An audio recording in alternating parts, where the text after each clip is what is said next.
సభకి నమస్కారం. చాలా చాలా ఆనందంగా ఉంది ఇవాళ. అంత గొప్ప మనిషి గురించి మాట్లాడే అవకాశం నాకు ఇచ్చారు. వయసులో ఇంత చిన్న వాళ్ళైనా నాకు అంత గొప్ప మనిషి గురించి అంత గొప్ప మనిషి అనే చెప్పుకోవాలి. ఎందుకంటే ఆయన చేసిండే సేవలు అంతా ఇంత కాదు. ప్రతి రంగము, ఏ రంగం ఎంచుకున్నా ఆయన తండ్రికి తగ్గ తనయుడుగా నిలిచారు.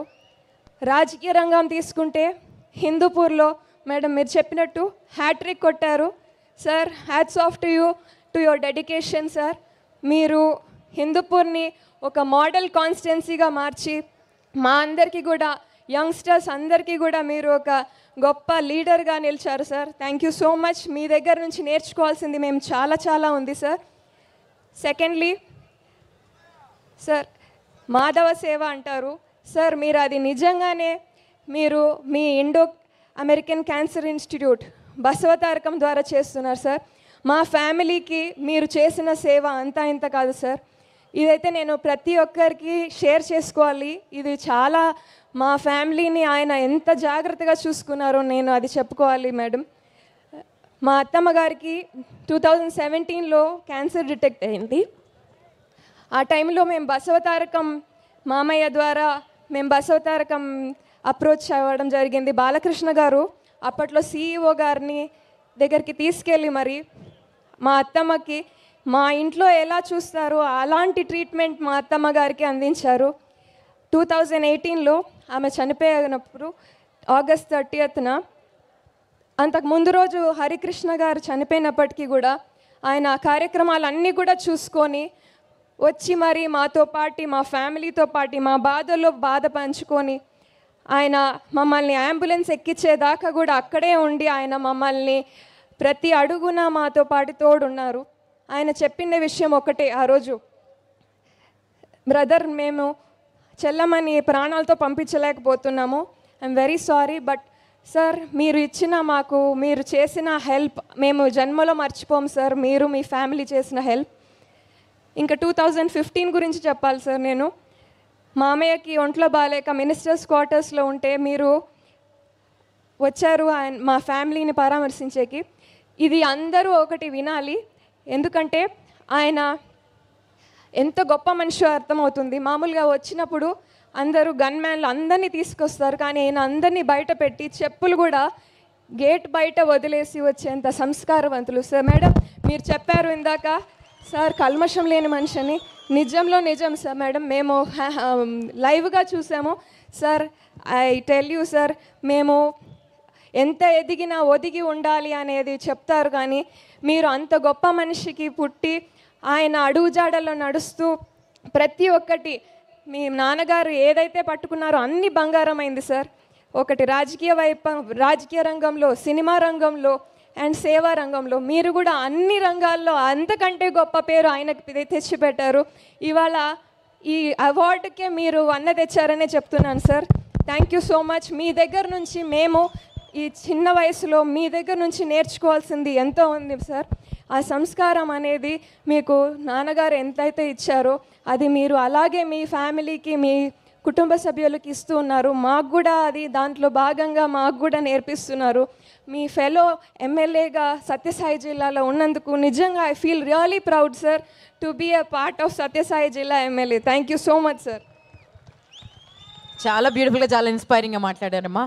ఇక్కడ నీ నిజాలు చెప్తే కానీ చాలామందికి అర్థం కావు. Thank you so much for sharing. మాట్లాడండి సార్. సభకు నమస్కారం. ఆంధ్రుల అందాల అభిమాన నాయకుడు, కోట్లాది మంది ప్రజల ఆదరాభిమాన ఆప్యాయతలను అపారంగా చురుగొన్న మహానటుడు, ఒక లెజెండు, ఒక సింహ, ఒక నటశిఖరం, ఒక యువరత్న, హిందూపూర్ గౌరవ శాసనసభ్యులు శ్రీ నందమూరి బాలకృష్ణ గారికి భారతదేశపు అత్యంత ప్రతిష్టాత్మకమైన పద్మభూషణ్ అవార్డు రావడం అనేది చాలా గర్వంగా ఉంది, సంతోషంగా ఉంది. ఆయన హృదయపూర్వకంగా అభినందన తెలియజేస్తున్నాను. బాలకృష్ణ గారు ఒక వ్యక్తి కాదు, ఒక శక్తి. ఒక మాటలో చెప్పాలంటే ఒక వ్యవస్థ. ఎవరైనా ఒక రంగంలో రాణించాలంటే చాలా కష్టం. అటువంటిది బాలకృష్ణ గారు సేవా రంగంలో, సినీ రంగంలో, రాజకీయ రంగంలో సాటి లేని విధంగా రాణిస్తున్నారంటే అది మనం ప్రతి ఒక్కరూ గర్వపడవలసిన అంశం అని చెప్పి సందర్భంగా మీకు గుర్తు చేస్తున్నా. బాలకృష్ణ గారు ఒక విలక్షణమైన వ్యక్తి, మహోన్నతమైన మానవతా మూర్తి. ఒక్క మాటలో చెప్పాలంటే, తాను ఏదైనా చెప్పాలంటే నిర్మోహమాటంగా, నిజాయితీగా, ఏమాత్రం జంకు లేకుండా ధైర్యంగా చెప్పగలిగే దీశాలి మన బాలకృష్ణ గారు అని చెప్పి సందర్భంగా మీకు గుర్తు చేస్తున్నాం. సినీ రంగంలో 1974 సంవత్సరంలో తాతమ్మకలతో ప్రారంభించి 51 సంవత్సరాలుగా సినీ రంగంలో అనేక రకమైన పాత్రలు పోషించారు. మీరు గమనించి ఉంటారు, కొంతమంది నటులు సాంఘికంలో బాగా చేస్తారు, కొంతమంది నటులు జానపదం మాత్రమే చేస్తారు. కానీ బాలకృష్ణ గారు సాంఘికంలో కానీ, జానపదంలో కానీ, పౌరాణికంలో కానీ, చారిత్రకంలో కానీ ఎవ్వరూ చేయనంతగా అతి గొప్ప పాత్ర పోషించడము దట్ ఈజ్ బాలకృష్ణ అని చెప్పి సందర్భంగా మీకు గుర్తు చేస్తున్నా. ఒక శ్రీరామరాజ్యం సినిమా చూస్తే దాంట్లో మీరు గమనించుంటారు, ఆయన హుందాతనము కానీ, మూర్తి వంచిన మానవత్వము కానీ ఆ పాత్రలో ఆయన చూస్తూ ఉంటే స్వర్గీయ నందమూరి తారక రామారావు గారిని మైమరిపించారని చెప్పి సందర్భంగా మీకు గుర్తు చేస్తున్నా.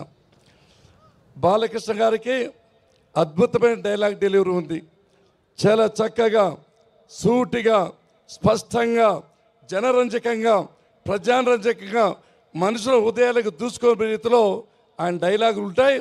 సినిమాల్లో మారుమోతాయి, తప్పట్లతో, ఈలలతో, కేకలతో అందరి హృదయాల్లో చిరస్థాయిగా నిలిచిపోతాయని చెప్పి ఈ సందర్భం గుర్తు చేస్తున్నా.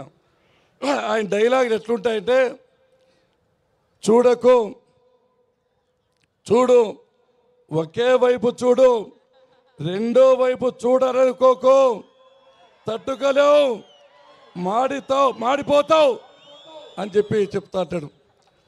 ప్లేస్ నువ్వు చెప్పినా సరే, నన్ను చెప్పమన్నా సరే, టైం నువ్వు చెప్పినా సరే, నన్ను చెప్పమన్నా సరే, కత్తులతో కాదు కంటి చూపులతో చంపేస్తా అని అద్భుతమైన డైలాగ్. ఫ్లూటు జింక ముందు ఊదు, సింహం ముందు కాదు అని ఒక డైలాగ్ చెప్పారు.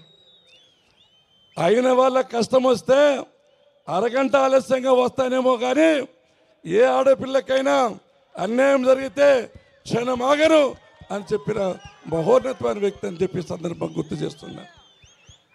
ఇక రాజకీయ రంగంలోకి వస్తే ఈ హిందూపూర్ నియోజకవర్గంలో ముచ్చటగా 3 సార్లు హ్యాట్రిక్ సాధించారని చెప్పి సందర్భం గుర్తు చేస్తున్నాం.